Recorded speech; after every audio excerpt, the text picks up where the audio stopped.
तो ठीक इसी केस में, ठीक इसी आरोप में मनीष सिसोदिया से क्यों इस्तीफा दिलवा दिया था?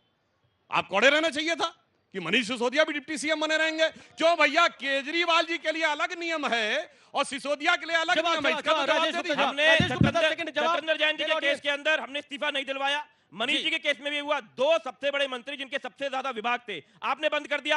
अब आप दिल्ली को चलने नहीं दोगे। अब अरविंद केजरीवाल से इस्तीफा दे लो, झारखंड के मुख्यमंत्री को बंद कर दो। जो तुम्हारे साथ नहीं आएगा उसको तुम जेल में रख दोगे। तुम इसको रशिया बनाना चाहते हो। पुतिन, एक मिनट, पुतिन का रशिया बनाना चाहते हो। 85% लोगों को अंदर बंद कर दो और चुनाव जीत लो। नॉर्थ कोरिया बनाना चाहते हो, ये नहीं चलेगा सर। ये हिंदुस्तान है, या लोकतंत्र का राज रहेगा। आपको बाहर का रास्ता दिखा देगी। जी, मैं जवाब देता हूं। इन्होंने कहा हम कर रहे हैं। सुनिए, सोनिया जी, राहुल जी जिस केस में बेल पे हैं, नेशनल हेराल्ड केस अक्टूबर 2013 दिल्ली हाई कोर्ट में शुरू हुआ, हमारी सरकार नहीं थी। और ये सारे केस जो मैं बोल रहा हूं, ये सरकारों ने नहीं किए, ये कोर्ट के आदेश पे हुए। सुनिए, डीएमके के नेता कनिमोझी राजा जेल गए 2011 में, हमारी सरकार नहीं थी। सुनिए, 2010 में सुरेश कलमाड़ी जेल गए, हमारी सरकार नहीं थी। 2006 में शिबू सोरेन जेल गए, हमारी सरकार नहीं थी। 2000 में करुणानिधि के जेल गए, हमारी सरकार नहीं थी। 2007 में मुलायम सिंह मायावती पे केस हुआ, हमारी सरकार नहीं थी। 1997 में लालू यादव जेल गए, हमारी सरकार नहीं थी। 1996 में जलिता जेल गई, हमारी सरकार नहीं थी। 1994 में झारखंड मुक्ति मोर्चा रिश्वत कांड हुआ, हमारी सरकार नहीं थी। 87 में राजीव गांधी का आरोप लगा। 90 में 2024 में जेल अंदर बाहर जा रहे हैं। 2024 में सरकार नहीं रहेगी, ये भी देख लेना। जेल से पुराना नाता है। कौन बोलेगा? जिस कोर्ट की इतनी बात कर रहे हैं, उसी सुप्रीम कोर्ट की बेंच ने कहा कि दिल्ली की चुनी हुई सरकार को ट्रांसफर का, पोस्टिंग का, दिल्ली को चलाने का अधिकार है। इन्होंने संसद में बदल दिया। जी, डर गए। आपसे भी मैं ले रहा हूँ, आपसे भी ले रहा हूँ। आप क्या सवाल है आपका? सर, इंडिया अलायंस में बहुत सारे मेंबर्स हैं, जिसमें से केजरीवाल एक मेंबर है और वो जेल में है। दूसरी तरफ भारतीय जनता पार्टी, जो अभी इस टाइम सेंट्रल में लीड कर रही है, हमने बहुत सारे डेवलपमेंट देखे हैं। तो अगर भारतीय जनता पार्टी भारतीय जनता पार्टी को अगर जनता वोट देती है, तो आपके हिसाब से भारत की जनता गलत है? भारत की जनता गलत है। ठीक है। आपका क्या सवाल है? बोलिए। सवाल मुझसे पूछा है तो मैं जवाब दूं। मैं ये पूछना चाहती हूँ कि हमारे देश में धर्म पे ज्यादा राजनीति होती है, तो क्या आपको नहीं लगता है कि हमें धर्म पे राजनीति ना करके राजनीति को धर्म के साथ करना चाहिए? राजनीति को धर्म, आप कह रही राजनीति धर्म के साथ? क्योंकि अच्छा सवाल है इनका। राजनीति में एक धर्म होना चाहिए। ठीक है, विवेक दो सवाल आए हैं। एक धर्म के ऊपर सवाल आया है जो सुधांशु जी से मैं लूंगा। विवेक जी, एक ही नहीं, एक अगर बीजेपी को बार बार लोग चुन रहे हैं, अभी कई राज्यों में चुनाव हुए, उम्मीद करी जा रही थी कि मध्य प्रदेश में बीजेपी नहीं जीतेगी, लेकिन जीत के आई। छत्तीसगढ़ के अंदर कांग्रेस को झटका लगा। अगर लोग बीजेपी को चुन रहे हैं, और आप, मैं लेफ्ट की सिर्फ बात नहीं कर रहा, लेफ्ट का तो अब सिर्फ केरल और जेएनयू बचा है, इसके अलावा तो कुछ है नहीं अब। तो अब आप मुझे बताइए, तो फिर क्या करें? वो नॉर्थ कोरिया भी देखिए, ये सुधांशु जी के जो तंज हैं, बहुत अच्छा बोला सुधांशु जी ने। इन्होंने एक लंबी लिस्ट गिनाई। इन्होंने बोला साहब ये सारे केसेस जो है ये हमारी सरकार में नहीं हुए थे, ये तो दूसरी सरकार में हुए थे। मैं भी यही कह रहा हूं कि उस सरकार में पक्षपात नहीं था, वो आपके साथ हो। अब बोलने दीजिए आप मेरे को, अब मुझे बोलने दीजिए। आप सुन लीजिए। बेसिकली इनकी सरकार में क्या होता है और उस सरकार में क्या फर्क था? उस सरकार में कोई स्कैम आता था, मीडिया उठाती थी, एक्शन होता था, कोर्ट आता था, संज्ञान लेता था, केस शुरू होते थे। आज क्या होता है? अजीत पवार के अगेंस्ट बोलते थे, आज इनके साथ है। अशोक चौहान के खिलाफ बोलते थे, आज इनके साथ है। हेमंत बिस्वा शर्मा के खिलाफ बोलते थे, इनके साथ है। शुभेंदु अधिकारी के खिलाफ बोलते थे, आज इनके साथ है। आप बीजेपी का वॉशिंग पाउडर लगाइए, सारे क्राइम करिए, स्कैम करिए और ज्वाइन करिए इनकी पार्टी, रंग दिए जाएंगे। और ये सरकार का फर्क है। इनका सवाल, इन मैडम का सवाल धर्म वाला सवाल था, आपसे नहीं था। धर्म वाला सवाल से बोले भाई, एक ही जगह सरकार है केरल में, ये वायनाड में साथ में है कि लड़ाई है? बताइए जनता के सामने मोहब्बत बताइए। मैं खुद आ जाता हूँ आपके पास डबल माइक लेके, मैं डबल माइक लेके आ जाता हूँ। बिल्कुल साथ में है। अच्छा, एक सेकंड, इसीलिए लड़ रहे हैं भाई। भाई आप कह रहे हैं कि आपको बीजेपी को, मोदी को हराना है, यही आपका नारा है कि इस बार बीजेपी नहीं आनी चाहिए। चलिए मानते हैं। अच्छा, आप कांग्रेस के साथ हैं, हाँ या ना? हम बिल्कुल हैं, नेशनल लेवल पर हैं। अब प्रश्न का जवाब बिल्कुल दिल पे हाथ रख के सच दीजिएगा। बिल्कुल सच देंगे। वायनाड में एनी राजा यानी लेफ्ट की कैंडिडेट राहुल गांधी के लिए क्या कुछ बोल रही है? राहुल गांधी के खिलाफ लड़ रही है कि नहीं लड़ रही? Double mic. 20 सेकंड में बोल देता हूं आपको।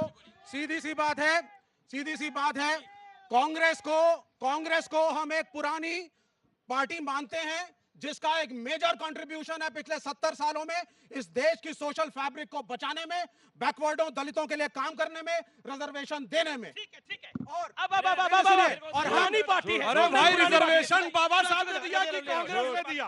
सुनिए, रिजर्वेशन बाबा साहब ने दिया कि कांग्रेस ने दिया? अमित अरे भाई बाबा साहब का झूठ क्रेडिट बोलने छीन में लिया मुस्कुरा आपने। रहे हैं। और सुनिए, कांग्रेस कह रहे का कांग्रेस बड़ा पुरानी contribution- पार्टी है। सुनिए, बच्चों को नहीं पता होगा, इस देश में पहली गैर कांग्रेस सरकार चुन के आई थी केरल में ही। कम्युनिस्ट पार्टी की सरकार 1957 में बर्खास्त कर दी गई। 98 में अटली अब ये सरकार तो आने मैं से पहले 1945 के पहले पूरे चला जाता 50 हूं। साल में विपक्ष की ठीक हर है, सरकार मैं कार्यकाल और- पूरा करता है। ये देखो, कंट्रीब्यूशन है कांग्रेस अगर का। हम इस तरह से इतिहास में जाएंगे तो ठीक मुझको है, खड़े होकर के राजेश गुप्ता राष्ट्रीय साहब, स्वयं सेवक इतिहास संघ का राजेश गुप्ता एक आएंगे, बड़े आऊंगा आपके पास, आऊंगा मैं, वायनाड में पीछे भी आज आऊंगा लड़े ना। सवाल लेने के लिए। वायनाड में सवाल आज किसका है? लड़े। बोले क्या सवाल है?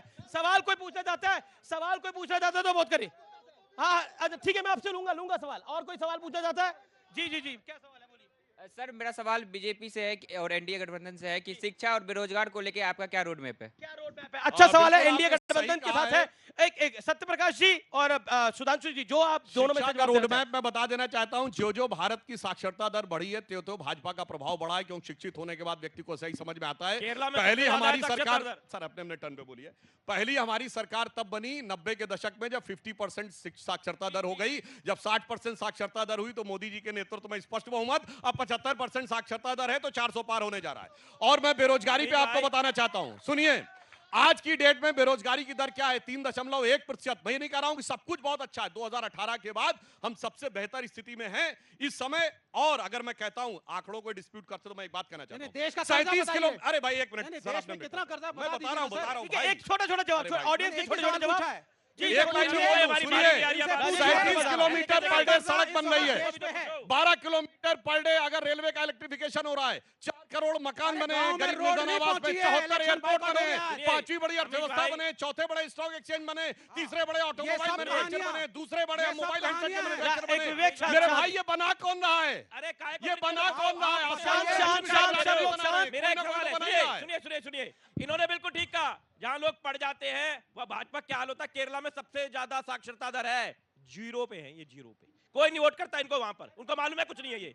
और नहीं दूसरी बात भैया, ये, सुनिए। सुनिए, अब सुनिए, उस बच्चे ने पूछा था कि क्या नहीं, आप क्या कह रहे हैं कि क्या केरल कह में लोग पढ़े लिखे हैं और उत्तर भारत कोई में वोट नहीं करता। बाकी मैं भारत ये के नहीं पास कह में रहा, लोग ये अनपढ़ नहीं, हैं। नहीं, ये क्या बोला नहीं, आपने? नहीं, इनको पॉइंट पूछा, पॉइंट के मुंह में मत डालो, दिल्ली में सुनिए। साक्षरता नहीं, आपने दर बोला ये अब बात। दूसरी बात पे आइए। राजेश अब गुप्ता आप पूरी खबर आप अपनी दूसरी बात। बात पे आ जाते हैं। राजेश जी सुनिए, उस लड़की ने जो बात कही कि 2014 से पहले 2014 से पहले इनकी कभी सरकार नहीं आई, एक बार वाजपेयी जी की आई, तो क्या देश में सब देशद्रोही थे? इनको लगातार Point, हराते point, रहे। ये point है, रुके, okay, रुके। जी। दिल्ली में लगातार 91 बार आए थे, 3 मुख्यमंत्री बने थे, लगातार हार रहे, एमसीडी भी हार गए, तो क्या बाकी सारे देशद्रोही हैं? जवाब, सुनिए, जवाब। जम्मू कश्मीर में सरकार बनानी बनाए, अपनी बुआ महबूबा मुफ्ती साथ के बनाई थी। अब पंजाब में आपके कुछ साथ है है नहीं, वो बुआ? हरियाणा में कुछ है अब नहीं। महबूबा हमने मुफ्ती अपनी बुआ सरकार आपके नहीं साथ बनाई। है। बुआ का हमने भतीजा। सरकार नहीं बनाई उसके साथ में। बुआ का भतीजा हरियाणा में आज जीते- है। हरियाणा में जीते नहीं तो उसका साथ में लिया चौटाला साहब को। राजस्थान में जो पिछली बार हारे, मध्य प्रदेश में 2 चरणों का साथ में लिया। सवाल, गुजरात जवाब, को छोड़ के जवाब, कुछ है नहीं। सुधांशु। कहाँ है बता तो दो, तो सब देशद्रोही सुनिए। है क्या? सुधांशु जी, पहले तो ये कहते थे इतिहास, तो वर्तमान बोल देता हूं। वर्तमान का एक सच ये है कि वायनाड में लेफ्ट और ये लड़ रहे हैं, यहाँ साथ में, और ये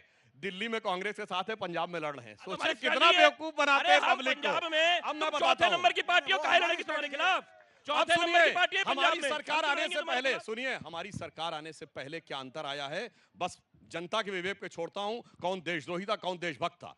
2014 से पहले कहां धमाके नहीं होते थे? दिल्ली में धमाके, मुंबई में धमाके, चेन्नई में धमाके, संसद में घुस चंडीगढ़ गए में लोग धमाके, यार। गुवाहाटी में, संसद गया में में, लोग घुस गए, लखनऊ, सुधांशु जी। फैजाबाद, वाराणसी, संसद में लोग घुस चलती गए। चिल्लाइए आप मत। एमपी में अपने घुसे टर्न में बोलिए। एमपी में घुसे ना, ये तो बता। एक अब मैंने डिस्टर्ब नहीं किया आपको। संसद उसका अब जवाब सुनिए, देगा। चलती ट्रेन में धमाका, चलती बस में धमाका, पार्क में लिखा रहता था, रेलवे स्टेशन में लिखा रहता था, छूना नहीं, धमाका हो जाएगा। दिखता है कहीं? आज दक्षिण कश्मीर 300 के 4 किलो जिलों में वो सीमित हो ठीक गया, है, सवाल, और 300 किलो कश्मीर में 300 किलो कश्मीर में RDX कहां से आया? पाकिस्तान जिंदाबाद के 300 किलो RDX कहां से आया? झंडे जवाब दिखते देश को थे, नहीं 300 मिला, किलो पुलवामा झंडे का दिखते जवाब थे। दीजिए। आज वहां भारतीय G20 होने जनता लगा पार्टी ने जनाब। पुलवामा का जवाब नहीं दिया, अरे, उसका जवाब दीजिए। इतना 400 किलो सुनिए। आरडीएक्स कहां से आया? 300 किलो कब किसी को नहीं पता चला? फेलियर। सुनिए, देखिए, सुनिए। अगर आप लोग सब बोलेंगे तो किसी की बात जाएगी। आपका अरे, पुलवामा सुनिए, में इनका सवाल जवाब है। दे क्या दो। सवाल आपका? सवाल यह है कि पुलवामा में इतना बड़ा आरडीएक्स का धमाका 300 हुआ किलो। था, उसका कोई भी जांच नहीं हुई, कोई जानकारी नहीं प्राप्त हुई कि आपको शक है पाकिस्तान ने नहीं करा था वो? पाकिस्तान और हिंदुस्तान की जांच तो ये हमारी सरकार निकाल। हाँ, सुनिए, ओके, ओके। पुलवामा का जवाब तो ऐसा दिया, और किया किसने था? सुनिए, पाकिस्तान के मिनिस्टर फवाद चौधरी ने वहां की नेशनल असेंबली में बोला कि हमने पुलवामा तक घुस के मारा। इसका आप ये उनका मानते हैं नेशनल ना कि असेंबली आपका में एक failure बालिया था? बयान क्या तरीका है। है? और सुनिए था? जो हमने किया, आपका failure याद था? करिए। अरे भाई क्या तरीका है बीच में आपका डिस्टर्ब failure करने था का? ना? हमारा फेलियर आपने सुनिए, अभी तक हमने उसके जितना बाद credit वो दिया, करके आपका failure दिखाया कि पाकिस्तान की नेशनल असेंबली में वहां के सांसद ने वहां के फॉरेन मिनिस्टर शाह महमूद कुरैशी को कोट करते हुए कहा कि शाह महमूद कुरैशी साहब बैठे थे